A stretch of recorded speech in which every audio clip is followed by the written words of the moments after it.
nerds, what's up? So you guys have all heard the buzzword toxic fandom. Like many words on the internet, this one has gotten so used and abused that it almost seems like it has lost all meaning from its original intention, and for that reason has, at least for me, become extremely grating to hear about. But no matter how we feel about the word, the idea around it persists. When fandoms get too large, they get the reputation of being toxic. In other words, rude and overly negative, often engaging in behaviors like gatekeeping, bullying, harassment, sexism, racism, and overall being unpleasant places to engage in. Due to their current relevance or sometimes re-relevance, several fandoms I'm a large part of have recently gotten the toxic fandom label, including properties like Wheel of Time, Star Wars, and even the Brandon Sanderson fandom. This has led me to a lot of questions.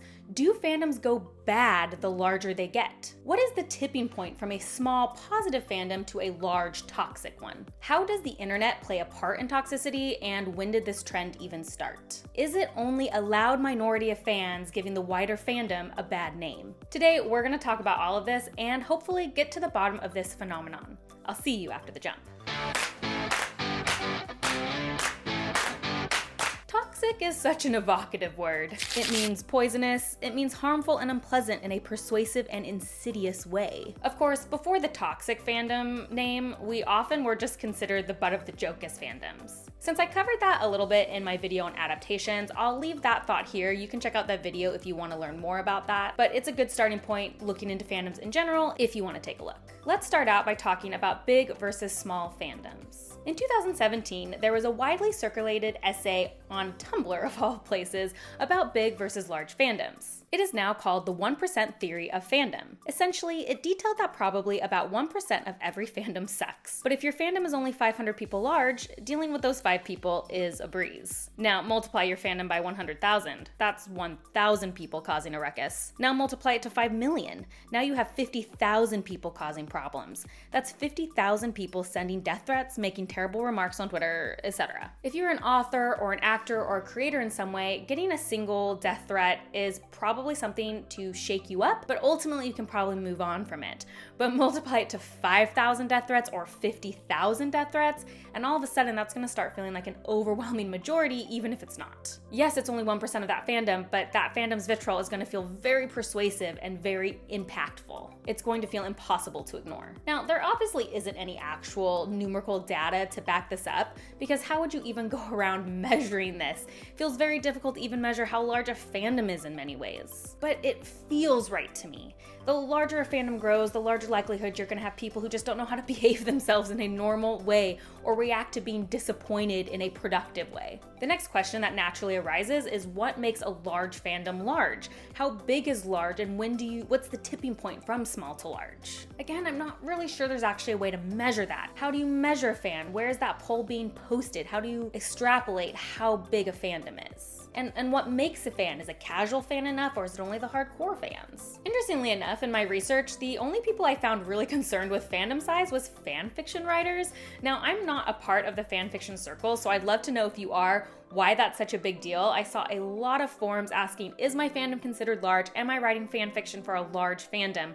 I'm not sure why that was so important to them, but there were a lot of forums discussing it, so it must be. Let me know in the comments below. However, I did find an interesting article on tvtropes.com, which is a great website, talking about the life cycle of a fandom. From this view of fandoms, it seems that large fandoms, or ones that would have enough toxic fans to warrant discussion, start around stage 3. But it really seems like those become stage 5 properties. The properties that are ingrained in culture, never leave, and have left a permanent mark are really the fandoms we see getting the toxic label the most. I find that interesting. Of course, that doesn't apply to Wheel of Time, for example, which has been getting the label a lot recently, but does apply to big things like Star Wars or Lord of the Rings fandoms. Either way, I found that life cycle very interesting. However, in my opinion and with my research, I think one of the biggest things influencing the toxicity of fandoms is not necessarily the size of the fandoms, but the internet. If there's one thing I learned from the musical Hamilton, it's that people have always been petty. We may laugh at the rap battles that Lin-Manuel Miranda wrote so pithily, but I read the actual biography the musical was based on. This is how it was.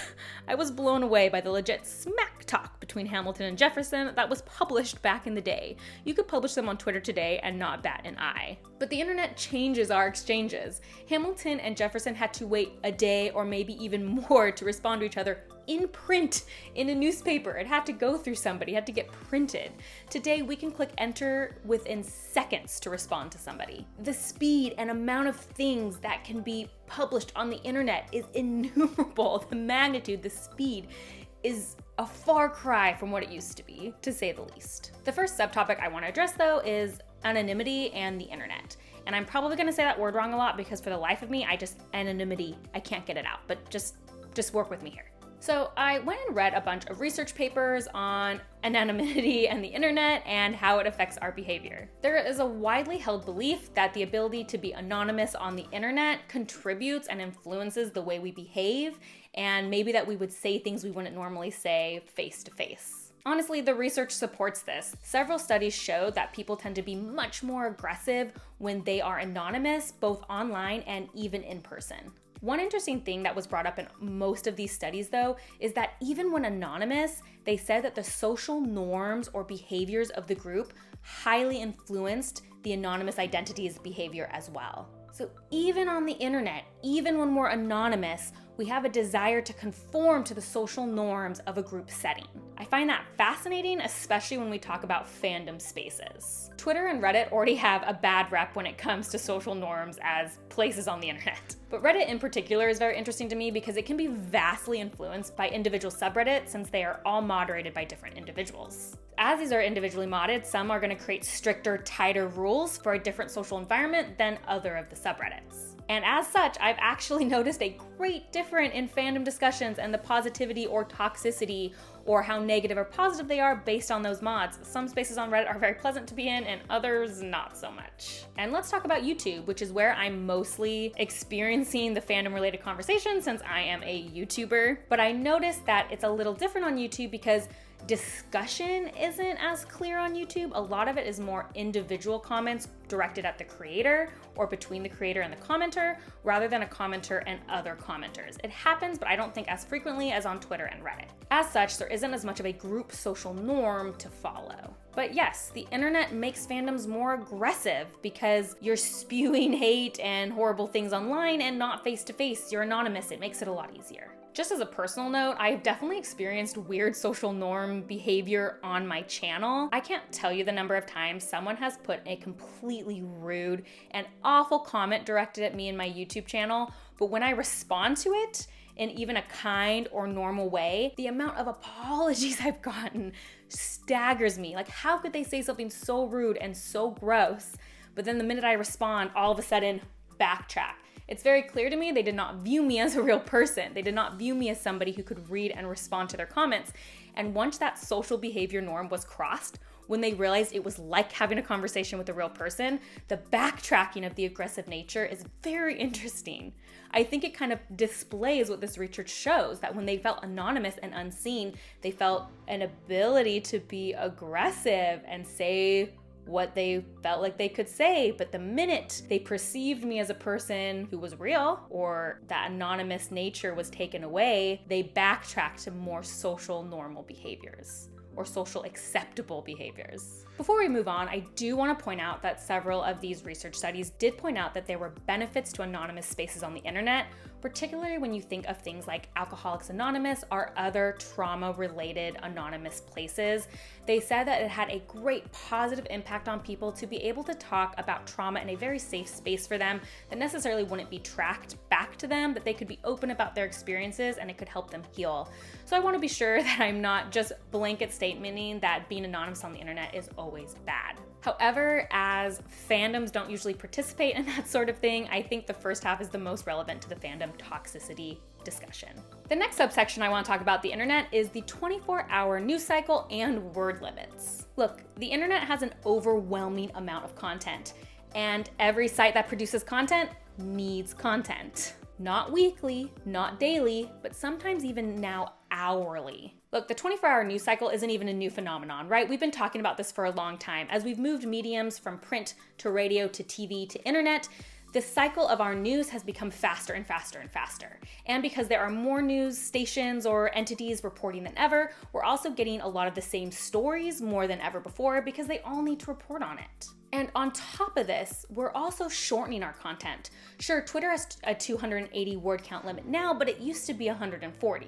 Long-form YouTube videos have turned into more popular TikTok videos, shorter and shorter content. Let's use BuzzFeed as an example because I could find their stats easily. On average, they publish 222 articles a day. These articles average a 4th grade reading level, and the most popular of them were considered to be classified as clickbait title articles. Out of 500 articles studied that were considered viral articles, they found that the average number of words in these articles was 11.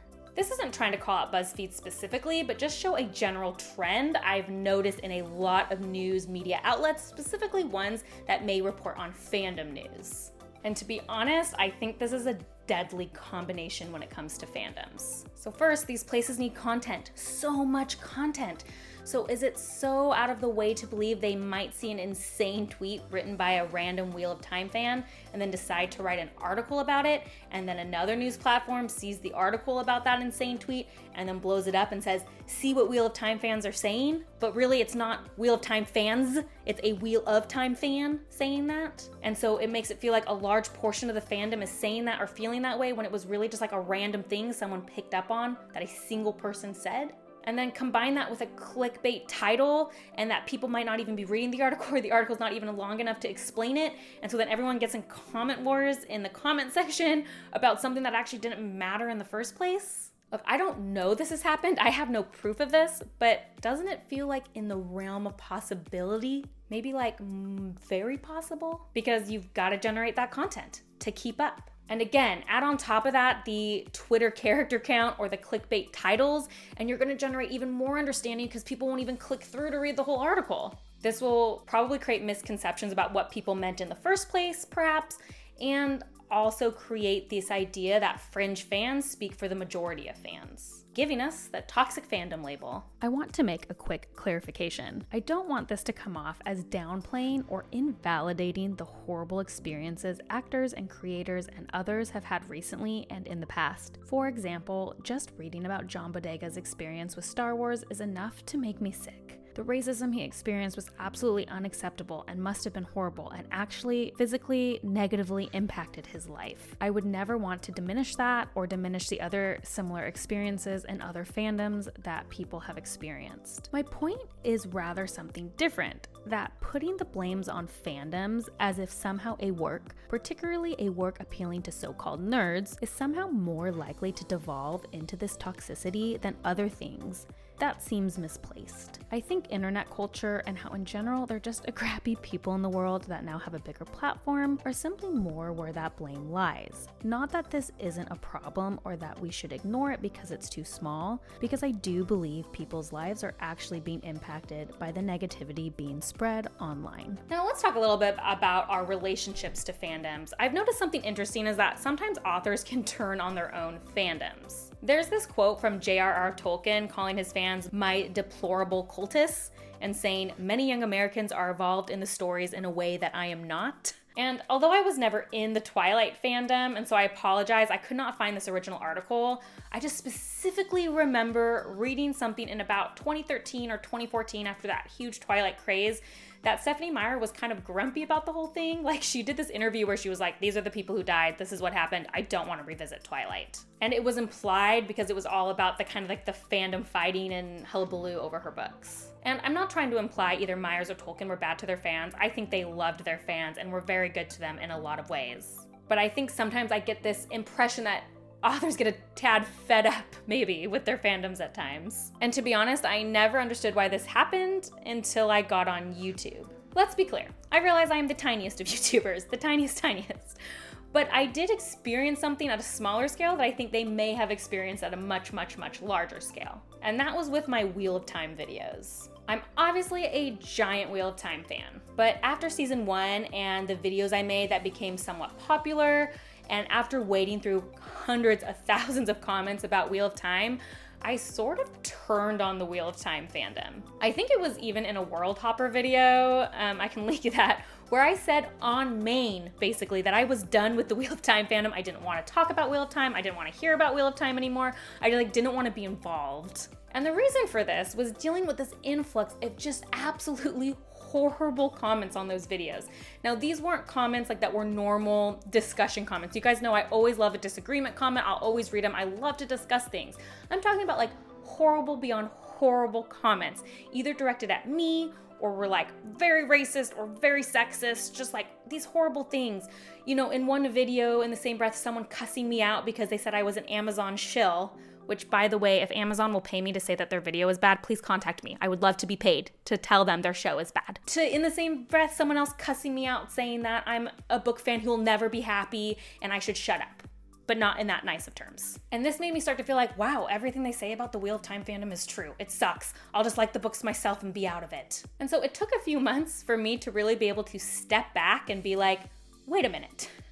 I did get some bad comments, but also I met a lot of amazing people through those videos.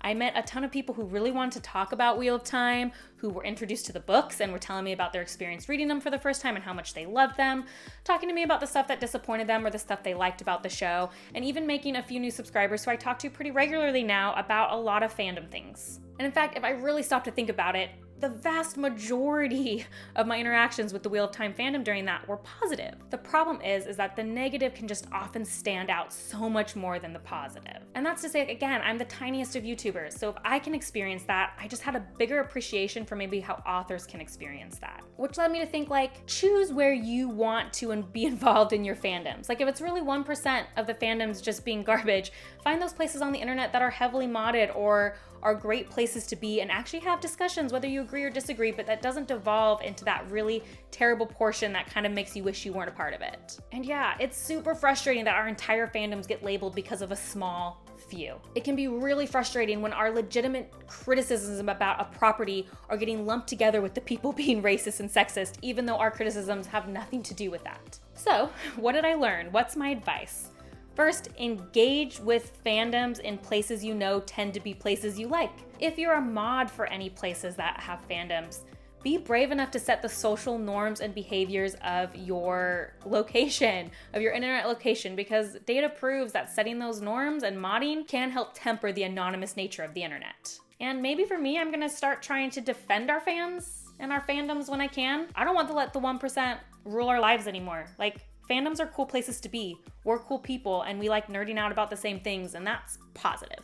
Let me know what you personally think about the whole toxic fandom label and how it's been happening, particularly in Wheel of Time and Star Wars and even Sanderson fandoms, and perhaps starting the Lord of the Rings fandom with the Rings of Power trailer coming out, whatever. Let me know what you think. Do you think that fandoms in general are a positive place and it's really a small number that have turned toxic, or do you believe something else, that it's really a majority of us and you don't like to engage in fandoms? Please let me know in the comments below. And as always, if you like these kind of deep dive videos, please like and subscribe. That is the best way to support me. And if you want to see what I'm currently reading as well as other nerdy rants, you can check me out on Instagram at bookborn.reviews. I'll see you next time. Bye.